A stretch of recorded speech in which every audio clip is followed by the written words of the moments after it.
waxaan ku weydiinaynaa dareenkaada gobolka Joor see ku leeyahay walaal.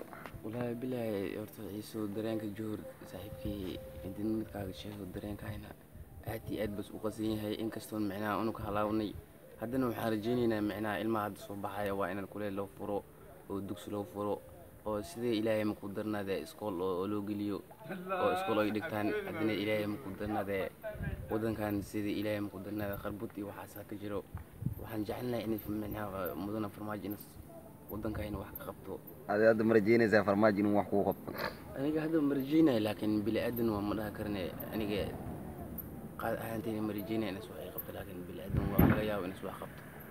laakiin hadda waxaa laga yaabaa inuu farmaajo markii uu wararka ama codsiga gaadhay inuu markaas wax isbedel gobolka Joorka bilaabo.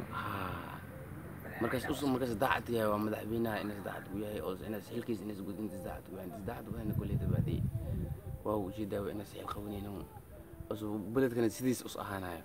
waxaan ku weydiinaynaa madaxweyne guud waa farmaajo laakiin Joor waxa ama Hirshabelle waxaa ka taliyay ninka waare maxaa ka codsanayd? waare waxaan ka codsanahay in macnaha ilaahay ma ku darnaade inkastoo Hirshabelle yahay in arday far badan dus in geeyo iskool in geeyo beledkana macnaha us dhiso qalaaskan iyo waxaan oo dhan oo jiraan in isdamiyo. waa jaashay hadda kuleyda waxaa la sheegay inuu wili uu shaqo galina u maleynayo waa maqanya iyo waxaas leeyahay kuleyda bad shaqo gal waxaas dhan nin oday waaye wax ma loo sheegay waxaas dhan in sagaaji doono hada karto.